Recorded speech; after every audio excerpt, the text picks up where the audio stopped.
Parenting a teenager can feel like you're carrying the weight of the world on your shoulders.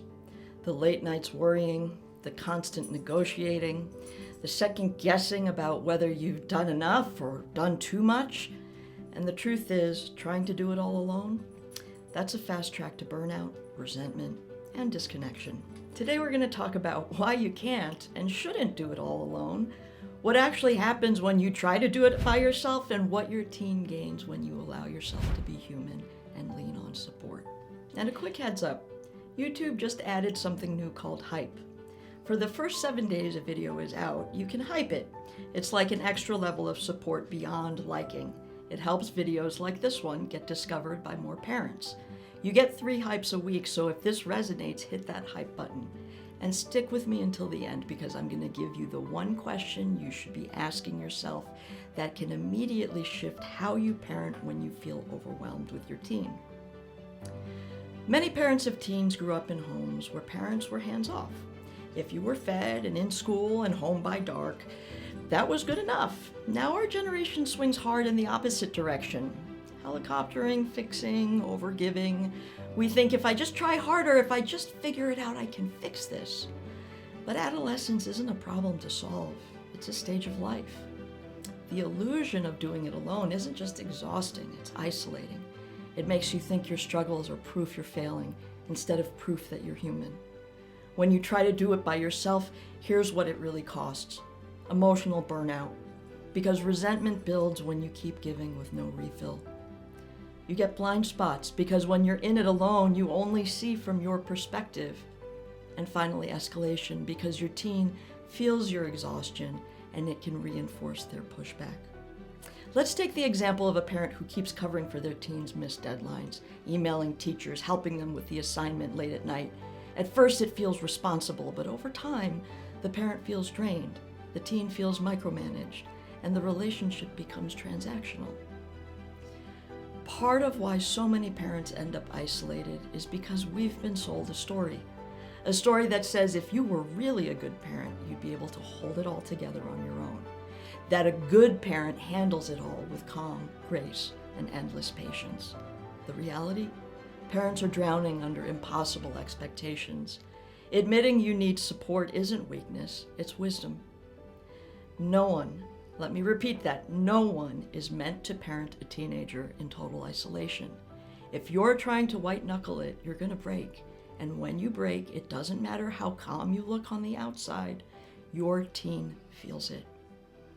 Now, this isn't about outsourcing parenting, it's about building scaffolding. First, community, with other parents who get it, not to compete, but to share the real stuff. Second, boundaries, saying I can't do it all and here's what I won't do. So for example, if your teen is constantly demanding money and you keep overgiving expecting gratitude, you're stuck in a cycle. Would you tolerate that from a friend? Then why from your teen? A clear boundary, like here's the allowance, here's the budget, isn't just about money. It's about reclaiming your role without resentment. Now, going back to scaffolding, the third thing is professional help. Sometimes it is a therapist for your teen, or it's coaching for you. And finally, partnerships with co-parents, extended family, and friends who can step in. So take the thought, if I can't do it all, I failed, and flip it. If I can't do it all, I'm normal.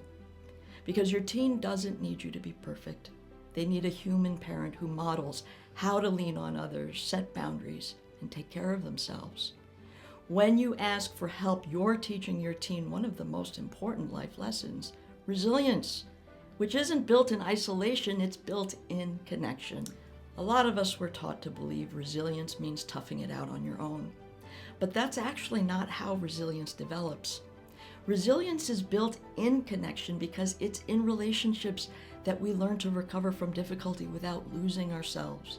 When someone is present with us in our pain, whether that's a parent, a friend, or a mentor, we get a message that says, you're not broken for struggling, and you don't have to carry it all by yourself. That sense of being seen and supported helps regulate our nervous system. It lowers the intensity of distress so we can start problem solving instead of shutting down or lashing out.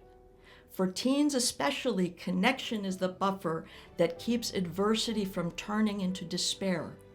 When a teen faces failure, disappointment, or rejection, it isn't the event alone that determines how they'll bounce back. It's whether they have someone who can witness it with them without minimizing or overreacting. That presence gives them the capacity to take the next step, to try again, to believe that they can survive setbacks. And here's the kicker.